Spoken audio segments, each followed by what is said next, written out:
All right, welcome to the ZAG seminar. We're very, very pleased to have Simon Donaldson from Stony Brook and Imperial College, and his title is Enumerative Geometry, Fredholm Analysis, and Moduli Spaces of Surfaces of General Type. Well, thank you for the invitation to give this talk.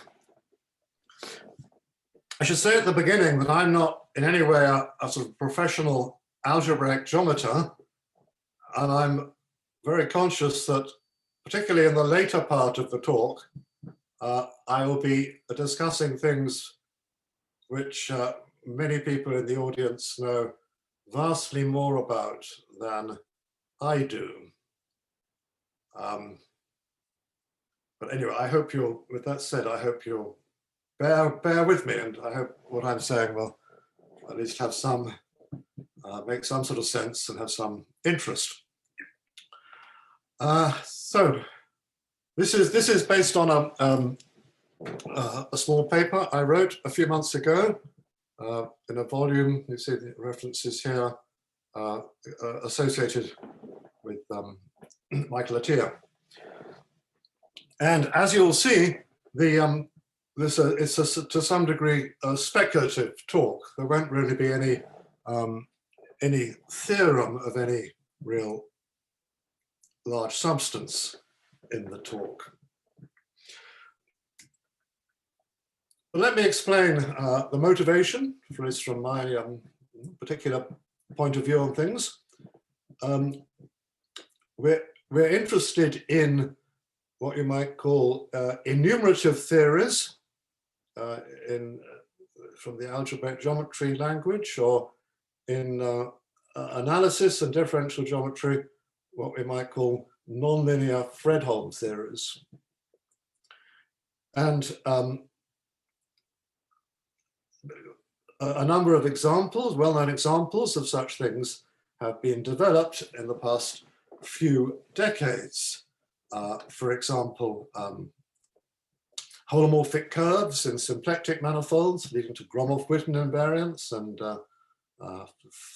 symplectic Floer theory, and so on, or various kind of gauge theories over four manifolds, and some other things that I will mention later in the talk.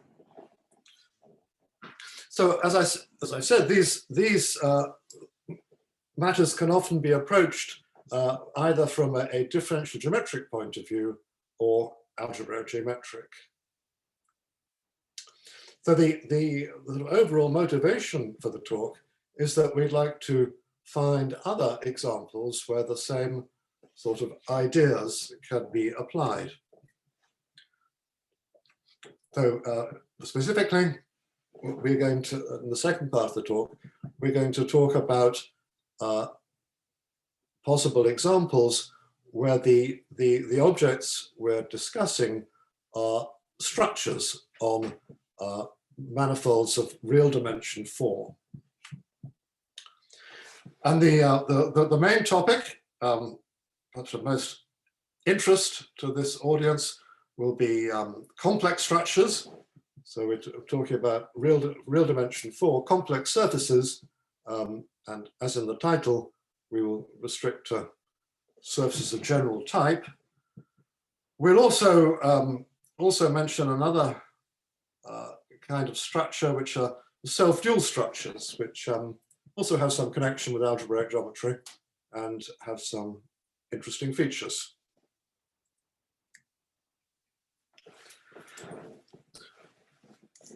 So let's, in very broad brush terms, just sort of explain what I have in mind when I talk about these sort of nonlinear Fredholm theories and so on. So this is ignoring any kind of technical subtleties. So we're imagining we have some kind of nonlinear partial differential equation, which we can write schematically as S equals 0, where S is thought of as a section of an infinite dimensional vector bundle over some infinite dimensional manifold of objects. We want this equation to be elliptic, which means that the linearized equation was given by a linear elliptic operator. If we're over a compact manifold, this will be Fredholm, and so it has a numerical invariant, an index mu.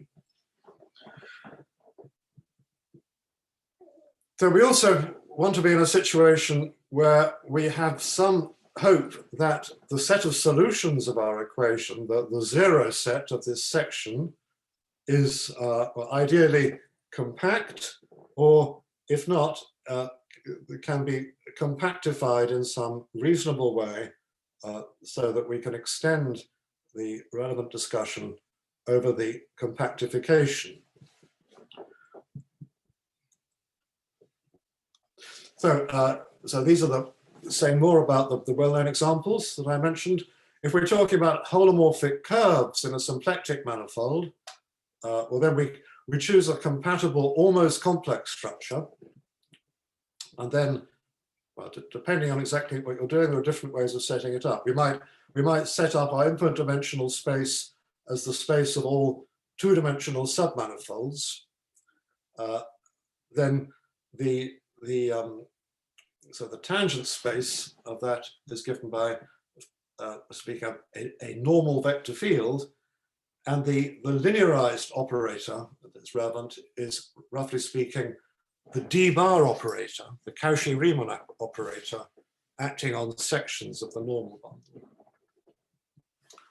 And then, as is well known, one won't typically get complete compact spaces of curves, but we have good control on the failure of compactness coming from the fact that using the symplectic form, it gives a bound on the area of in terms of just the topology of the situation.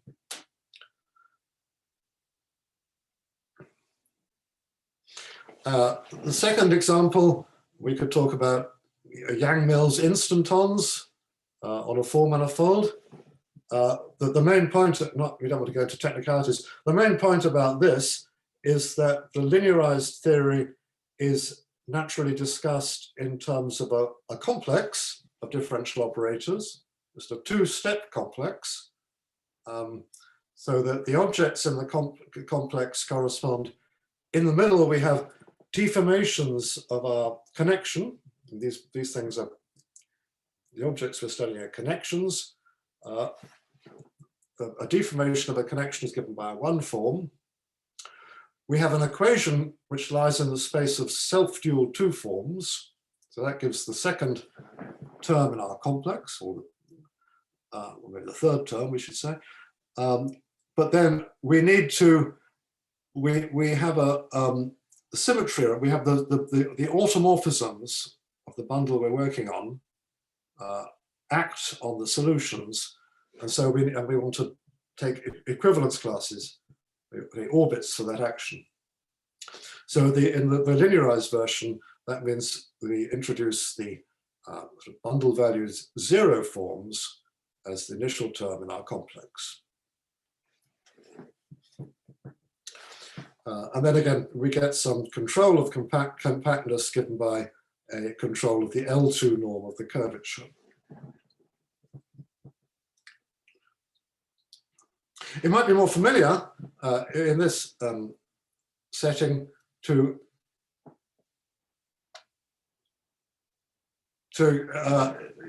consider something closely related to the previous example. If we're studying holomorphic vector bundles over complex surfaces. So this is closely related via the existence of what's called Hermitian Yang-Mills connections, which are the instantons we were studying before. But if we do things in terms of holomorphic bundles, we can stick in a completely complex analytic framework. We have the same discussion of a complex with three terms, zero. So this is just the d-bar complex with values in the endomorphisms of our bundle, as is well known. So again, we have the deformations of the holomorphic structure are given by 0, 1 forms, but we have to satisfy an integrability condition, which is an equation which lies in the 0, 2 forms, but we want to divide by the automorphisms of our bundles, so we get the 0 forms coming in. So as is well known, the deformation theory for holomorphic bundles is given by the ordinary Dolbeau complex with values in the bundle of endomorphisms.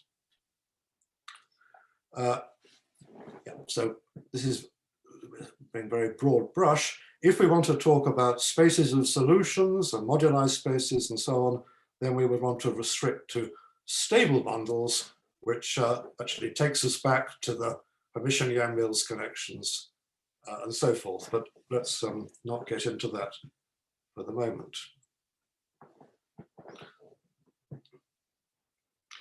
So the point then is that in such situations where we have our infinite dimensional space B and our infinite dimensional bundle over it with this Fredholm section, then we hope to define a homology class, which we can think of as the Poincare dual of the Euler class of our bundle, which is in homology of dimension given by the index of our section, the number mu that we mentioned before.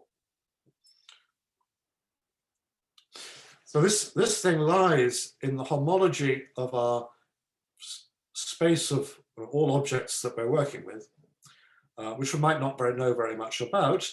But if we know cohomology classes in this space, then we can take pairings with our homology class to get numbers.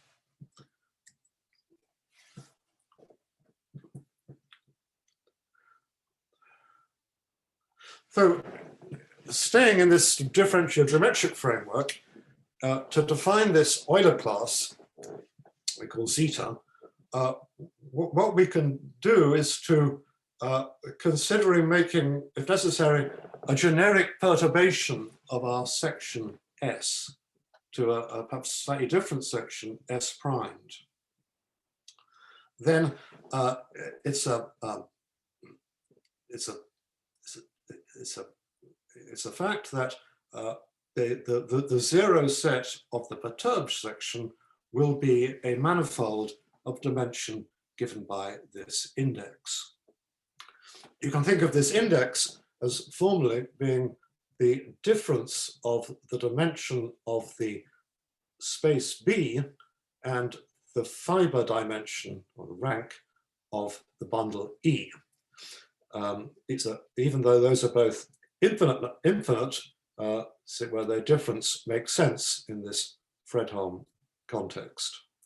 So saying that our zero set is the generic section is a manifold of this dimension is just analogous to what would happen in finite dimensions when you take a generic section of your bundle transverse to the zero section and you get the zero set, which is a submanifold of dimension, that difference, the dimension of the difference, the dimension of the base and the rank of the bundle. In any case, then we would define our homology class to be the fundamental class of this perturbed zero set. If we want to use integral cohomology, or rational cohomology, we'd have to have some discussion of orientations. But that can be done. And one can prove under suitable precise hypotheses that the homology class that we get will be independent of the generic perturbation that we use, just as in the ordinary discussion in finite dimensional differential topology.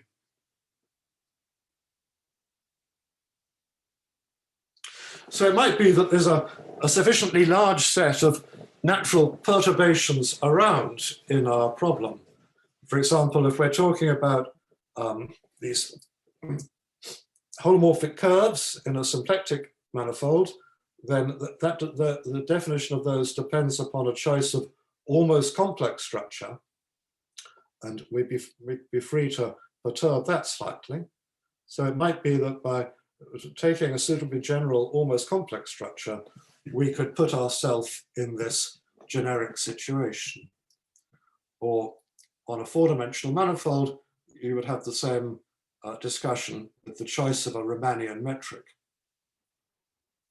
But it might be that one doesn't have a sufficiently large set of perturbations arising naturally, and one has to introduce some additional, more artificial perturbations of the problem, you might say.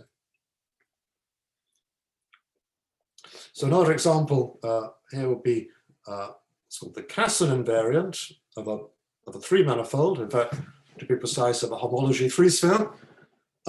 So this is a,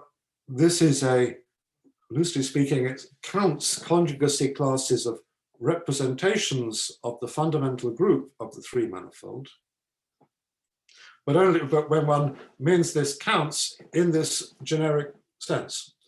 So the actual set of representations is just a topological invariant. It's just something determined by the fundamental group. And it could be it's an algebraic variety, but it could, in many examples, be of some high dimension. It's only when one introduces some kind of perturbations of the setup that one sees that, in a supergeneric sense, it ought to be a finite set, and then one can perturb this. One can define this count in that case.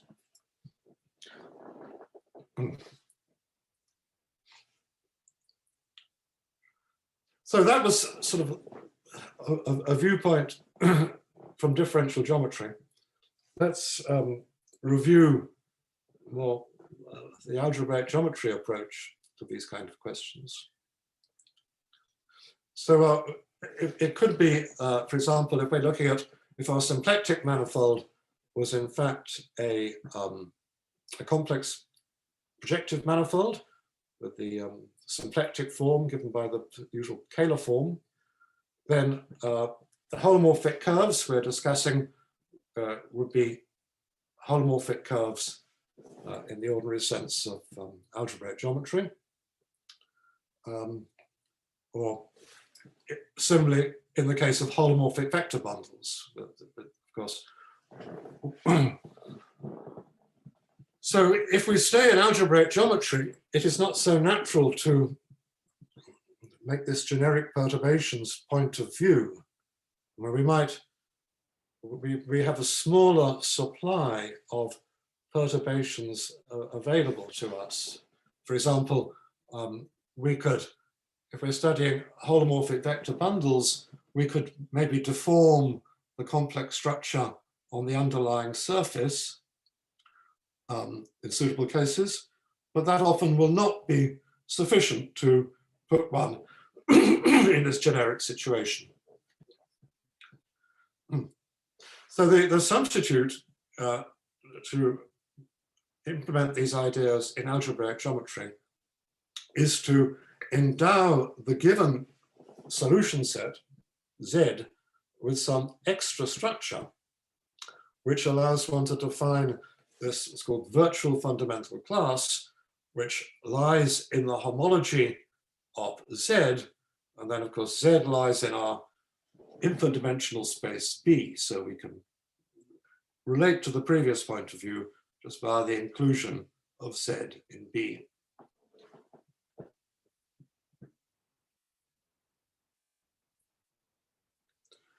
So so this is, now we get to the point where I know sort of the right words to say, but that doesn't mean that I actually know what they mean in detail. There's an extensive theory of this going back to Lian Tian and Beren Fanteschi, and a technical condition under which this virtual fundamental class can be defined is that one has what's called a perfect obstruction theory.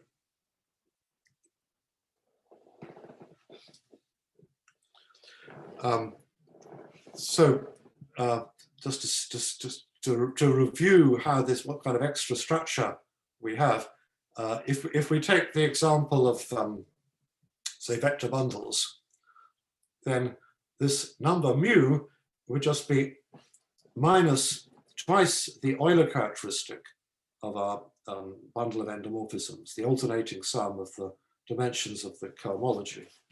Twice, because when we were talking about real dimension, whereas here we're talking about complex dimension. So the H0 has to do with automorphisms of the holomorphic structure. So we can more or less assume for our purposes that that is 0, so that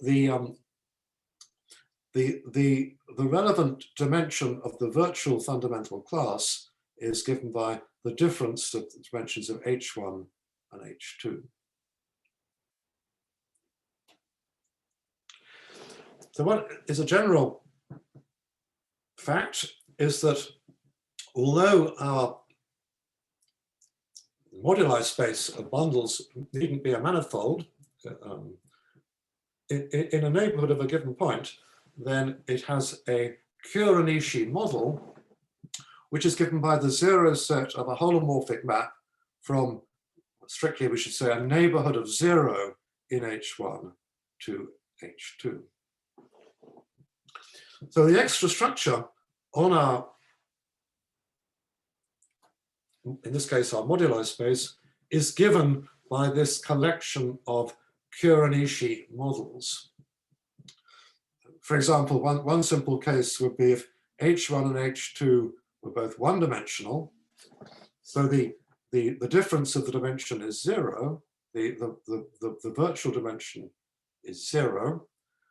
The actual space of, if our map F is just f of t is t squared, then of course the 0 set of F is just the origin, so we just have one point, but as usual, we should count it with multiplicity 2. In other words, if we were relating this to our generic perturbation point of view, we would think about perturbing this map to a generic map, when of course the single 0 would split up generically into a pair of zeros in a very familiar way.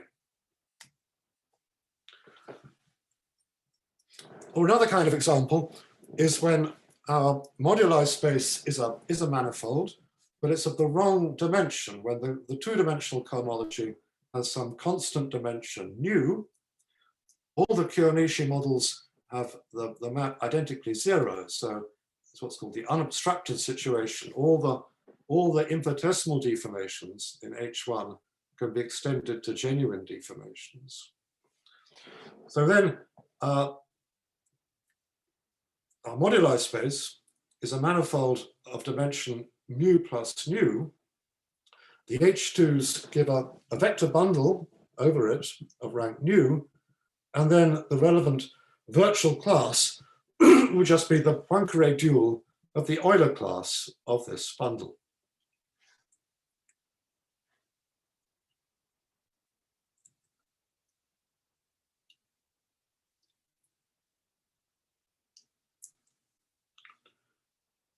So we've mentioned a few situations where this broad brush picture can be applied, but in general,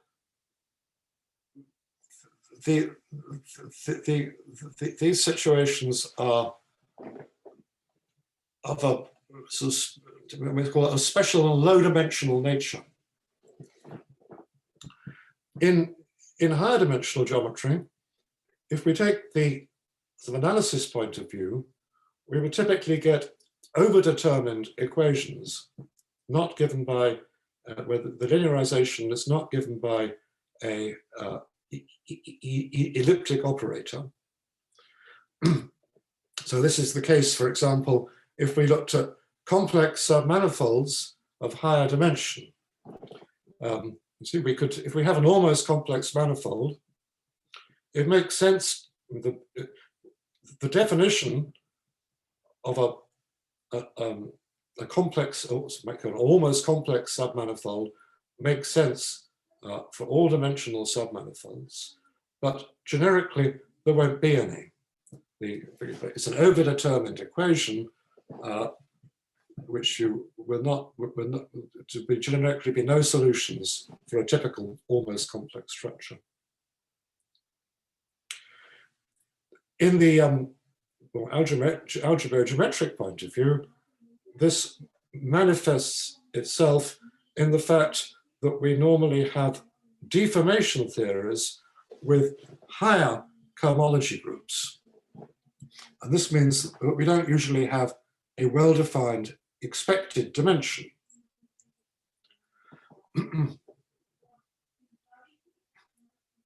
So, for example, staying with the situation of the holomorphic bundles, we can consider bundles over a compact manifold, complex manifold of any dimension.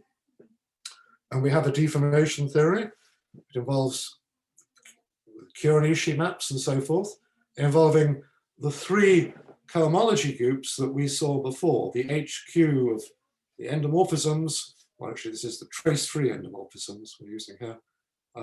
For Q equals 0, 1, 2,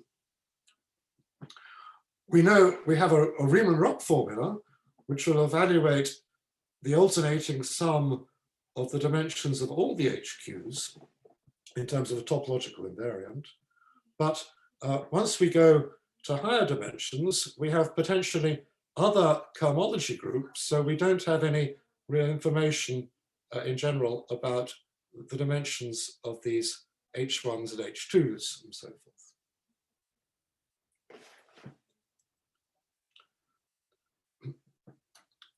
But we may, in specific situations, if we're working over threefolds, if we have a threefold where the anti-canonical bundle has a section, so in particular, say a Calabi-Yau threefold, where of course the canonical bundle is trivial, then we can suppose that the H0 of the endomorphisms tensored with the canonical bundle vanishes, because if not, you could multiply by this section, and that will give you a section of the endomorphisms, which we said we could suppose vanishes. So then Serre duality tells you that the H3 of this endomorphism bundle vanishes. So in this special situation, we do have control of the higher cohomology, and this is what underlies, or is the first step towards the definition of what's called the DT invariance, or holomorphic Casson invariance, originally introduced by Richard Thomas. There's also something special one can do over Calabi-Yau fourfolds, the bundles over Calabi-Yau fourfolds. This is a theory developed by Borisov and Joyce, Kao and Jung. This has a relation to some problems in differential geometry. But this again is special to 4 dimensions. Once we go beyond that, if we consider a Calabi-Yau manifold of any higher dimension, then as far as I know, there's no expectation that there is any kind of enumerative theory in this sense.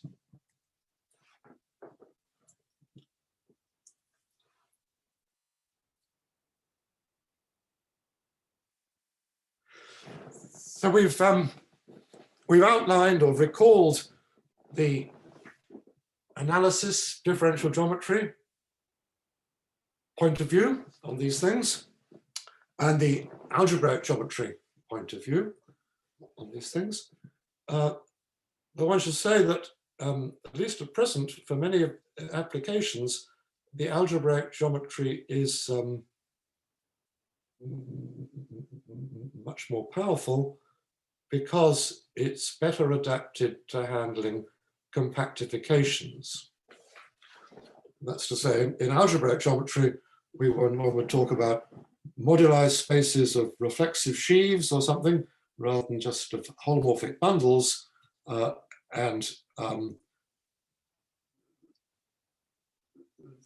this would correspond. So this would be something which is harder to do if one stays in the framework of differential geometry, let me say it that way. But it's definitely interesting to build a differential geometric, or to attack these questions from the point of view of differential geometry, because there are problems when we go outside the world of algebraic geometry, when there's no other approach available.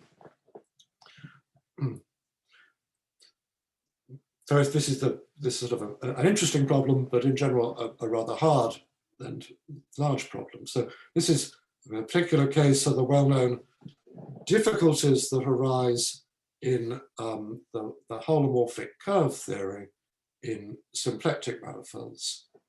The difficulties involved in handling compactification of moduli spaces of curves. And there's another, so this applies in the DT theory. There's another example would be, there's quite a lot of interest from different points of view in analogues of Cason's invariant, not for representations into SU2, but for representations into complex groups like SL2C, and going beyond Cason's invariant to things involving Floer homology and the like. And there is some recent work of Abu Zaid and Manolescu, for example, in this direction. But again, their point of view is really algebraic geometric, and it is an interesting question to relate that to more differential geometric approaches. Okay, so that's the first part of the introduction to the talk. Now we're going to move on to the more specific topic, where recall we want to talk about structures on manifolds. This is as opposed to bundles over manifolds or curves inside manifolds or something. So let's just recall a standard thing that one can do in great generality here. Let's supposing we have some kind of moduli space of structures. And for simplicity, let's assume that for all the structures we're considering, they have no symmetries. For example, the structures could be Riemannian metrics, and we want to suppose that none of these metrics has any non-trivial isometries. Then, under that hypothesis, we can form a universal family in the standard way, a fiber bundle with fiber X, the manifold that we're looking at. And then we can take the tangent bundle along the fibers to get a bundle over the total space of the universal family. If we have a characteristic class for the relevant structures that we might have on this tangent bundle along the fibers, we can apply that to get a cohomology class in the total space of the universal family, which we can then integrate over the fibers to push down to a cohomology class on our moduli space. So the upshot is that we have an n-dimensional manifold, an r-dimensional characteristic class, we have a way of producing r minus n-dimensional cohomology classes on our moduli space. And then once we have these, we can take cut products in the cohomology of the moduli space to get many more classes.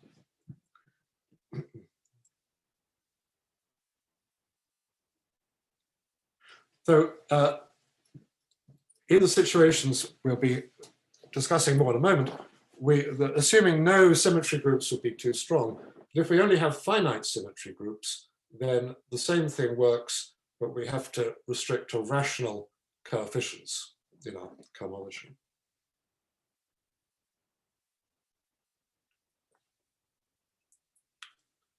So the very well-known case, the example of this is when we're working with the moduli space of Riemann surfaces, the moduli space of complex structures on curves of genus G. G is bigger than at least 2. The structure group of our tangent bundle along the fibers is then the circle, or C star. We have one characteristic class, which is the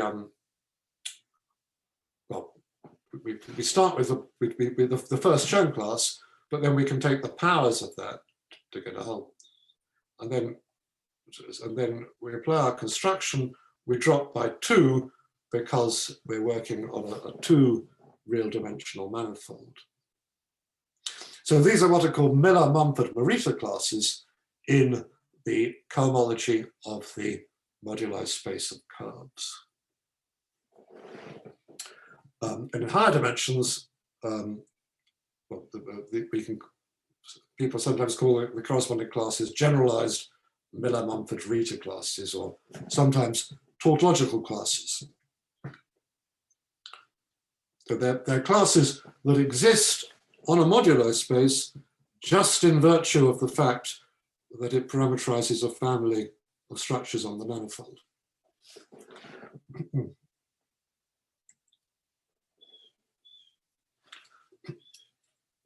So recall, we're considering structures on a manifold, then what's our deformation theory going to look like?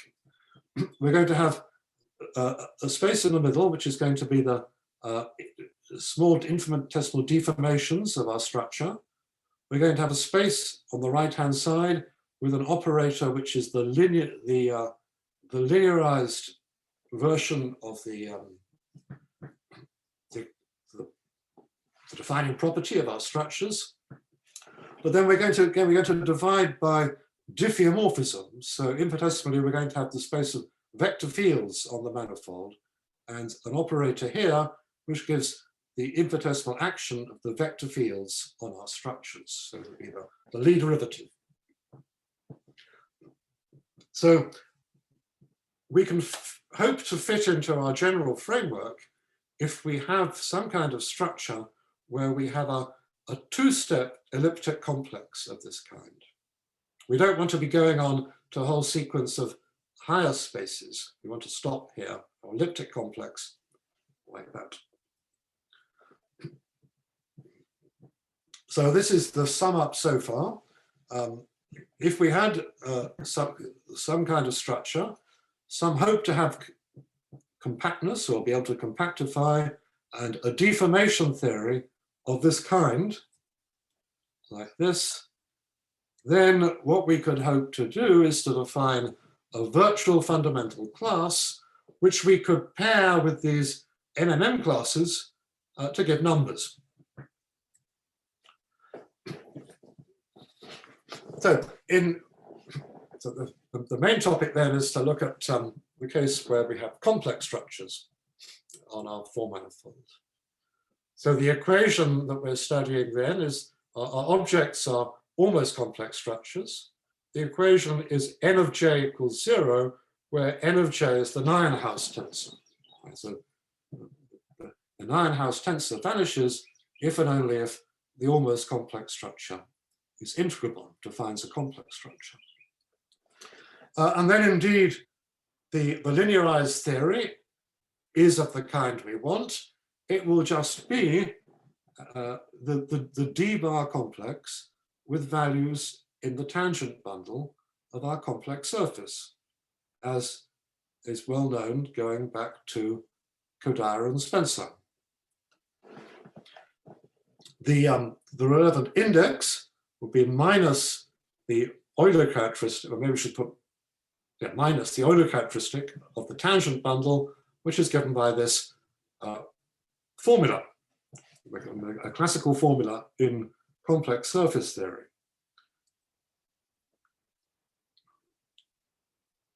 The other example, just checking the time, maybe we'll go slightly quickly over this so we don't run out of time. The other example that I know of is when we look at what are called self-dual conformal structures. So this depends upon a bit of differential geometry, but it's a special fact of a four-dimensional geometry that the Weyl curvature, which is a part of the curvature tensor, splits into two pieces, the self-dual and anti-self-dual parts. And and these are conformally invariant. So a conformal structure is called self-dual if the anti-self-dual part vanishes. So again, this turns out to come to arise, we get an elliptic complex defining the deformations, and the index is given by this formula in terms of the signature and Euler characteristic of our four manifold. Oh, this has gone off slightly off the screen.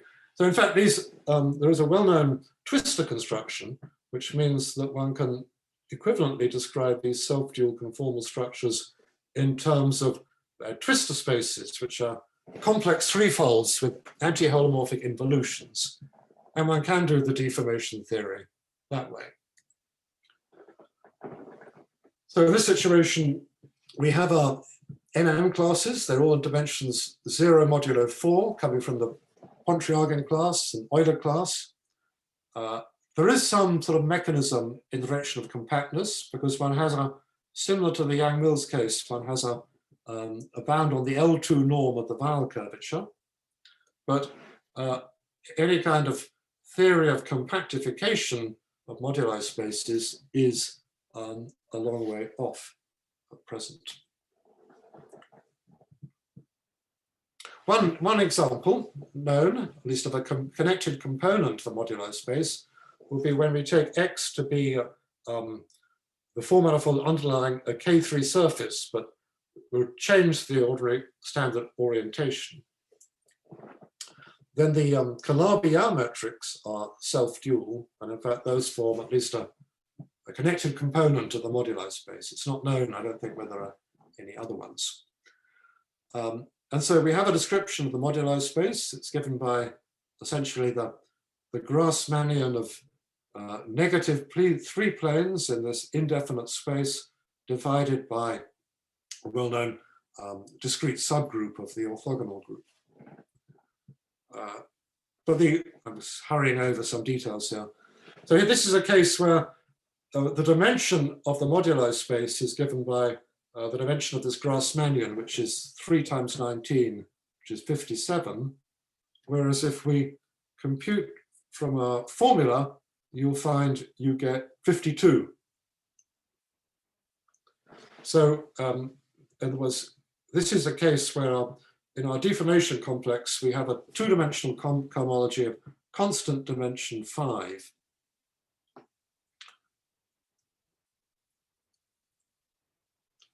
So one of the interesting things we see here is that the orientation is interesting.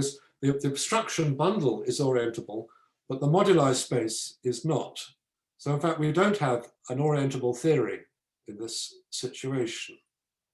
And that is it's an interesting problem in index theory to understand that in more detail. Anyway, I've hurried over that because I want to get on to the last and sort of main topic, which is discuss complex surfaces of general type, or more precisely, I should say minimal complex surfaces of general type. So within differential geometry, we could view these as, as complex surfaces, but maybe analogous to the discussion of stability that we had before, we would maybe want to consider also that we have, say, Kähler-Einstein metrics, something of that kind. Because it's not precisely true that any surface of general type has a Kähler-Einstein metric, but if you know the way it's not true, you'll understand that how one could fix the statement. In any case, we will soon be moving entirely into the algebro-geometric world. And there is a good theory of compactification with the KSBA, Kolar, Shepard-Barron, and Alexeyev compactification of the moduli space of surfaces with a given numerical invariance. I'm taking C2 and C1 squared. And of course, there's a huge literature, also the geography of surfaces, about the values of A and B which can occur. So I think I've got A, C2 is on this axis and C1 squared is on this axis. There are these famous bounds giving these, so that the A's and B's that occur must lie in a region like this.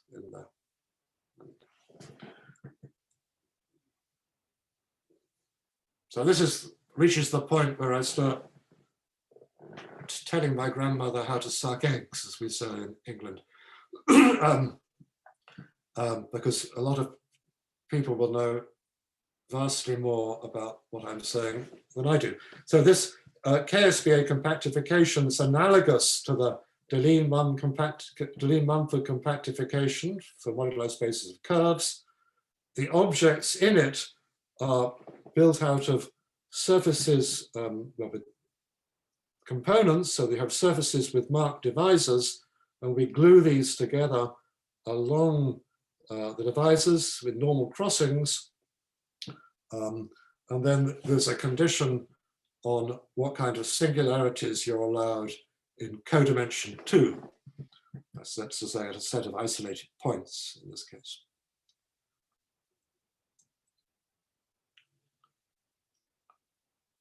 But there is a deeper connection with differential geometry, that the points in this can be identified with certain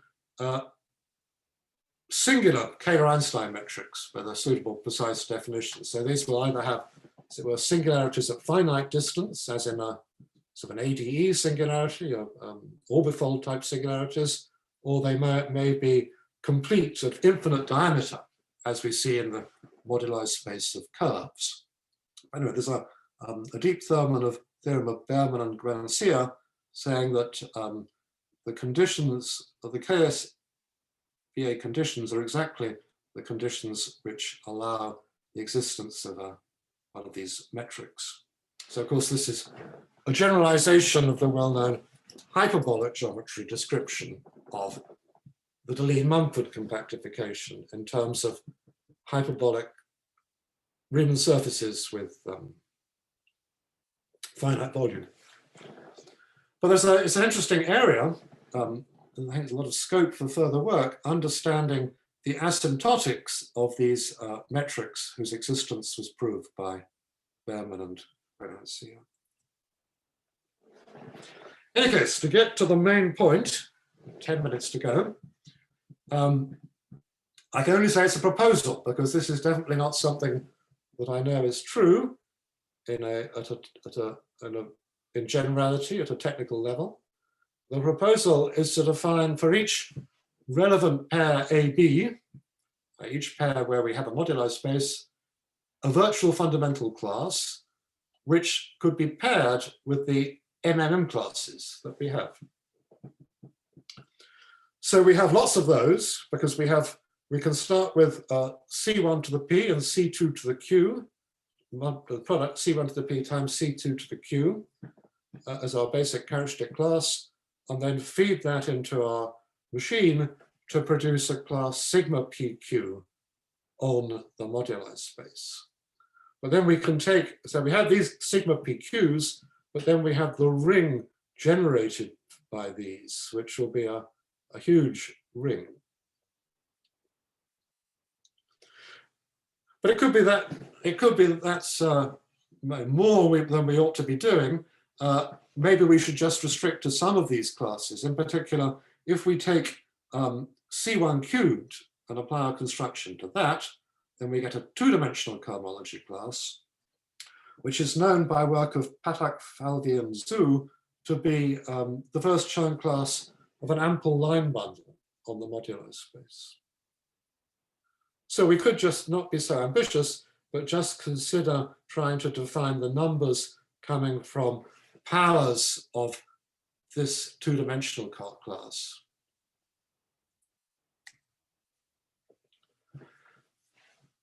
So can one actually do this? So within algebraic geometry, So I say this is the case where I know the words to say, roughly, but I don't completely know what they mean. We can ask if there's what's called a semi-perfect abstraction theory on these moduli spaces. And Yunfeng Zhang has work on this, has some results towards this at least, and I think his work will very likely appear quite soon. So as I tried to explain, we can imagine at least attacking these questions differentially geometrically by thinking about these singular Kähler-Einstein metrics and so forth. And that would be quite interesting independently, because it would maybe shed light on related questions of the kind I tried to indicate, such as possible differential geometric approaches to the DT invariants of Calabi-Yau threefolds.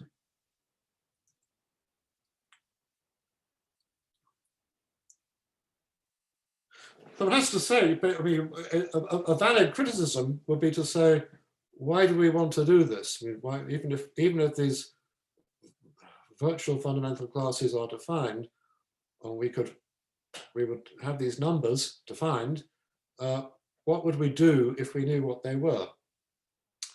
And so one has to say that it's not completely clear to me what they would be good for. One could hope they might be something in that direction might arise. But they are, to me, it's just intriguing to have these numbers and to wonder what they could be, what structure might they have. This is maybe perhaps a speculation too far, perhaps, but there are possible connections with curve counting invariants, such Gromov-Witten invariants and so forth, in moduli spaces of curves in the M bar G via a consideration of pairs consisting of a surface and a pencil of curves in some given linear system on the surface. So if we have such a pencil, then roughly speaking, we'll get a map of P1 into the moduli space on M bar G for a suitable value of G. But of course, there are many, that's roughly speaking, there are many obstacles to making that precise, to do with the compactifications, the kind of points, the kind of singular curves that are allowed in this Deligne-Mumford compactification. So let's just put 5 more minutes. In many searches interest lie moduli spaces of negative virtual dimension, where our whole discussion evaporates. In fact, going back to our geography picture, this is the whole region of allowable A's and B's.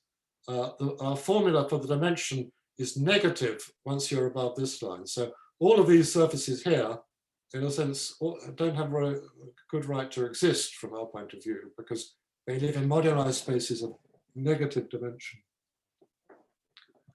And related to that, many very familiar surfaces lie in moduli spaces of the wrong dimension. Oh, sorry, this reference is put at the wrong point.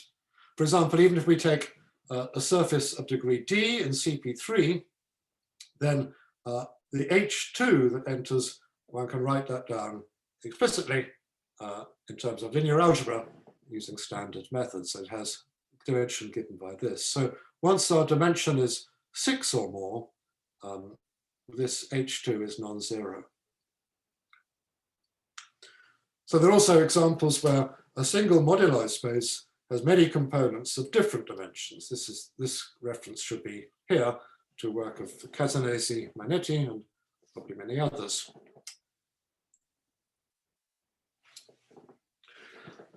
So let's just begin by bringing all this down to earth somewhat, and studying an example. if we want to work with a whole moduli space MAB, that is difficult because typically these have, well, for straightforward surfaces, these typically have very large dimensions. But if we make a slight variant of the situation by imposing an action of a suitable finite group, then one can produce small moduli spaces of small dimension, which one has it's easier to describe explicitly. So that's what we're going to discuss in this last example. So we're taking coordinates on P3, x1, y1, x2, y2. We take a certain group acting by multiplication by sixth roots of unity in a suitable way on the coordinates, and by interchanging the pairs x1, y2 and x2, y2. And then we're going to consider G-invariant sextic surfaces. So we can just write down the polynomials that are invariant under this group. If we leave out some obviously not relevant ones, we get this family depending upon two coefficients a and b. So here h plus and minus are just the quadratic forms given by these formulae. So if we go back to the formula we wrote down for the H2, in this case, the H2 is essentially given by lambda 2 of C4 for sextic surfaces. And then the G invariant part of that is one-dimensional, spanned by this 2 form. So although the moduli space has got dimension 2, its virtual dimension is 1, because we have this one-dimensional H2. And so what we want to compute is the pairing of a virtual fundamental class in the two-dimensional homology with our two-dimensional cohomology classes that we have. So we have a naive compactification just given by adding on a line at infinity to our space of our plane given by the coefficients a and b. So the points at infinity would correspond to certain algebraic cycles which are unions of quadrics in the family spanned by the particular pencil of quadrics with suitable multiplicities. So all these quadrics meet in a configuration of 4 lines in an obvious way, which I'm calling diamond.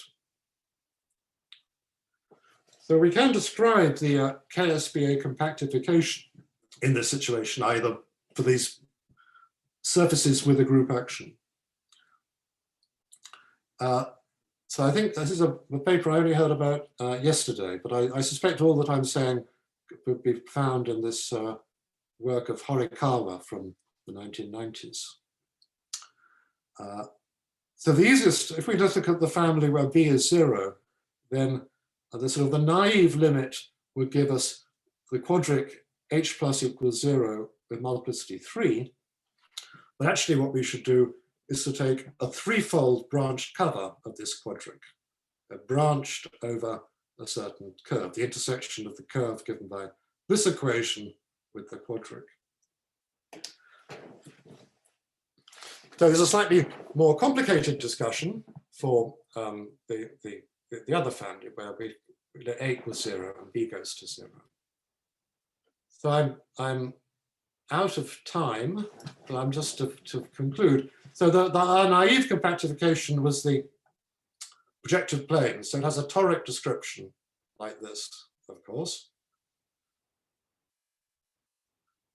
The KSBA compactification also has a toric description, but it corresponds to this quadrilateral. So these two vertices correspond to this one, labeled 3, corresponds to the triple branch cover that we discussed before. I've run out of time to describe what happens at these other vertices that are along these edges.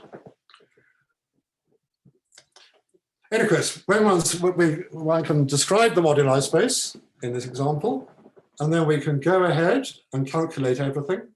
We want to get two numbers, and indeed, this is what we get. So this is the degree of the, as it says, the virtual degree of the modular space. And it should be clear there are many other, by imposing suitable symmetry groups, there are many other examples which one could study of the same nature, where one could push everything through and just compute these invariants. Okay, thank you. I should stop there. I'm sorry I've gone a tiny bit over time. Thank you for your attention. All right, let's thanks, Simon.